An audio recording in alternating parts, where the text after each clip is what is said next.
Hey everyone! Welcome to Be the Change. My name is Lily Mott, and today I'm going to be talking about how change comes when we listen. The topic of today's episode is a tough one. The organization I am sharing with you today focuses on preventing gender-based violence on college campuses and providing support for survivors around the country. According to the Centers for Disease Control, nearly 1 in 3 women have experienced sexual violence involving some form of physical contact in her life, and nearly 1 in 5 women have experienced completed or attempted rape in her life. This harsh reality also applies to men, with 1 in 38 men experiencing rape in his life. The Do Better campaign is an organization that has devoted itself to sharing stories from survivors of gender-based violence on college campuses in order to raise awareness and support survivors in their recovery process. The Do Better campaign began earlier this school year on the campus of the University of Denver.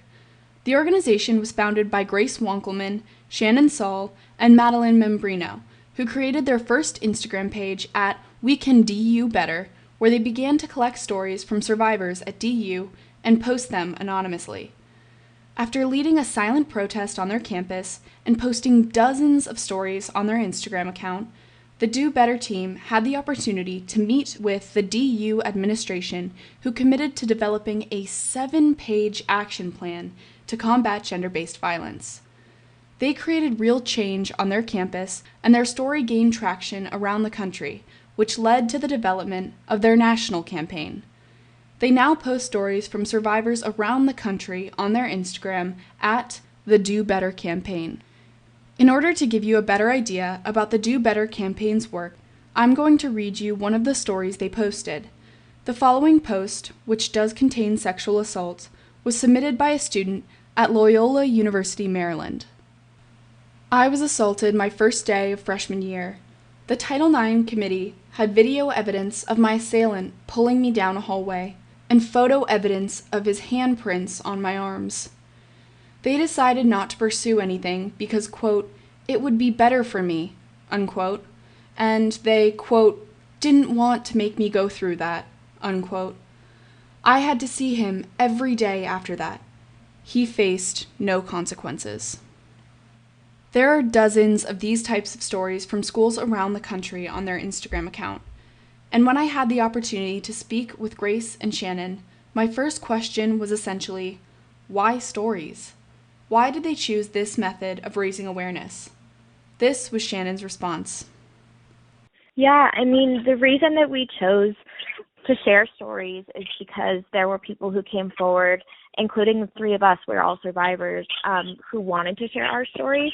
But we also know that a lot of people aren't comfortable sharing them with their face attached or their name attached for lots of reasons, safety reasons, and because unfortunately our society shames survivors. So we wanted to provide an anonymous platform for people to share their stories. And like I said, we weren't expecting it to gain as much traction as it did, but really it shows how many people have these stories and want to share them.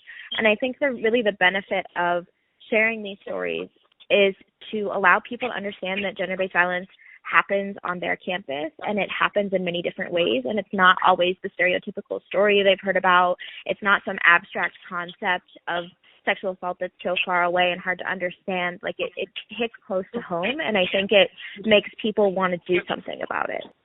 The Do Better campaign is pretty new, but their national network has been gaining traction as students from different campuses reach out to join their network of support. I asked Grace and Shannon what the future looks like for the Do Better campaign and what they are hoping to accomplish. This was Shannon's response. Basically, we have several different goals, but the main one is to lift up student activists across the country and to help create change on high school and college campuses. And so we're doing that through the activist network, getting a lot of people connected so that their efforts can align, helping students know how to interact with the media or to talk to their administration in an effective way, what kind of demands make sense and which ones their universities can actually commit to. I think all of that stuff can be very daunting, and as student activists on our campus, we had trouble finding any resources to help us with that. So we want to be that resource for folks. Additionally, we have other projects we want to help with. We want to be able to just raise awareness by continuing to share people's stories. I think really it all comes down to sharing stories of people who have been affected by this, having people become more aware those stories are being shared, and then having people jump into action because they care. And that is kind of the environment that we're trying to create with our page and with our organization. And while we have lots of different smaller efforts going on, the big picture is that we want to be able to create safer schools for survivors and to prevent perpetrators from having positions of power. At the end of our interview, I asked Grace and Shannon for their advice for young people who want to make a change in this country, and I want to share their words of wisdom with you now. People are going to try to silence you at times, and you have to just listen to the core motivation that you have. I remember when we started this, we actually weren't intending to create this huge movement on our campus. Kind of earlier this year, we were really just trying to get meetings with people and have them listen to us. We didn't necessarily want to create a big movement. We wanted people to just care a little bit more about gender-based violence on college campuses. And I had someone tell me that I was too emotionally attached to the issue to objectively advocate for it. And I think that's something that especially a lot of survivors might hear or feel or be told in a number of different ways of, you can't advocate for this issue because you're too close to it. And I think what I would say to that is, you need to advocate for the issue because of how close you are. And there's so much, and I think there's so many different strategies that people may use to silence you, but I think everyone has a sense of knowing of when they're doing the right thing and when it's important to speak up and to just stay true to that, even when it gets incredibly hard, even when people are undermining you, undervaluing you, underestimating you, to really just stay true to that fight and understand why you got in it in the first place.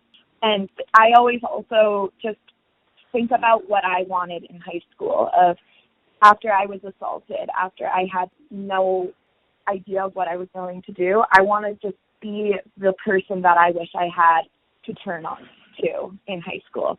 And so I think like that's kind of my advice of just stay true to who you are and be who you needed. And another thing I would say is I know that a lot of young people right now are getting involved in activism, and a lot of those young people are white. And I think that it's important that white people recognize that there is definitely an upper hand in activism, and activism has been dominated by white people in recent times, but there is such a need to listen to folks of color and to queer people and to make the space for them because they are the ones who really started these movements and have been at the core of them all along. And I think that's something we've seen on our campus is our demands were responded to a lot faster than students of color's demands have been in the past. And so I think a big thing that I can say is don't think that you have to have all of the answers, and know that there are lots of people who've been working on this movement for a long time, or whatever movement you're working on, usually people of color and queer people. They have lots of knowledge out there that you can amplify and use to help build your movement. And I think just like always make sure that you're checking yourself whenever you're trying to lead some kind of activism. I know I have said this before, and I know I will say it over and over again, but another way you can make a change is by voting in the national election this November. Activism doesn't mean creating your own organization or leading a huge march. It means making your voice and your opinion heard. Your vote is your power to be the change that we need to see this November. Critics of Trump protest with signs that say, "Not my president," but unfortunately, he is our president. And his decisions have an impact on all of our lives every single day. For example, his administration's proposed changes to Title IX, which is the federal gender equity law that addresses how colleges handle sexual assault and sexual harassment, will affect the lives of millions of students around the country. And I want to quickly run through these changes. At the beginning of May, with the media drowning in coronavirus updates, Trump's education secretary, Betsy DeVos, publicized her ridiculously long 2,033-page document of changes that was packed with nuanced language, and it slid under the radar of many Americans for obvious reasons. One change in particular is that colleges and universities will be required to hold live hearings to cross-examine the complainant and the perpetrator. Cross-examinations won't be done by the students personally, but by an advisor. This advisor can be anyone, which could potentially intimidate the complainant into changing or not sharing their entire story. There were also several other changes that not only discourage survivors from sharing their stories, but that also provide more protection for the perpetrators of these crimes. These new changes threaten the safety and security of kindergarten through college students around the country, and they are also proof that your voice and your vote, especially this November, matter. I hope that hearing about these Title IX changes and about the Do Better campaign story motivates you to take action in some way. So, the first step is to vote, and you guessed it, vote. But you can also support the Do Better campaign because they have big, exciting plans for the future. I asked Grace and Shannon how people can best support their organization, and this was their response. Yeah, I think the best way for people to support, a really easy way to support, is to just share our Instagram, our Twitter, to share our website, to talk about gender-based violence in your everyday conversations. When someone makes a joke about rape, to say something, and that can be scary. So maybe practice to yourself, know what you're going to say in that situation. Or maybe you don't want to confront them directly, but you want to create a distraction so that the conversation goes somewhere else. Keep in mind that survivors are likely always nearby. Statistically, there's usually a survivor listening to any conversation you're having. And so I think being aware of the topic, sharing our social media page, and just making people aware that we exist is very, very helpful for us right now as we're trying to grow our national network. And then if anybody wants to actually take specific actions with us or to maybe create change on their campus, feel free to go to our website and reach out to us or to message us on any of our social media pages. We are super happy to help and to engage. And it doesn't matter if student activists are working on gender-based violence specifically or another issue. If they are trying to create change on their campus and want to talk to us about how we had success, we're happy to have that discussion. But yeah, I think back to your basic question, the easiest thing people can do right now is share and to talk about this issue. And I also think when we're talking about gender-based violence, there is not a single space in our society where it doesn't exist. And it's unfortunate, but it's also important to realize that it's a problem pretty much everywhere. And so wherever you are already, you can change something. And it can be little things of just showing your support for survivors and kind of working to shape any space that you occupy as a space that supports survivors and holds perpetrators accountable. And that can be anywhere, and it can be small things. And so when we talk about supporting us, yes, we would love to engage with you, and we would love to have direct support, but you can also just support survival just by focusing on those little things and understanding that it's present in any space you're in. Gender-based violence is such an important issue that affects millions of people around the world. But on the bright side, there is a relatively easy way that you can make a change. Listen. Listen to survivors' stories and listen to the ways that you can offer support. It may make you uncomfortable, but remember that while you may feel a moment of discomfort listening to their stories, their emotional and physical scars will last a lifetime. There are ways to support survivors of past violence and ways to prevent future violence from happening, but in this moment, right now, take the time to have those hard conversations and ask important questions, because change comes when we listen. Thank you so much for listening to this episode, and you can connect with the Do Better campaign on Instagram at the Do Better campaign. For more information about their organization, check out their website, which is linked in the description of this episode. If you want to learn more about Secretary DeVos's Title IX changes, the Do Better campaign has additional information on their website, as well as action steps if you are interested in supporting the lawsuit against the changes.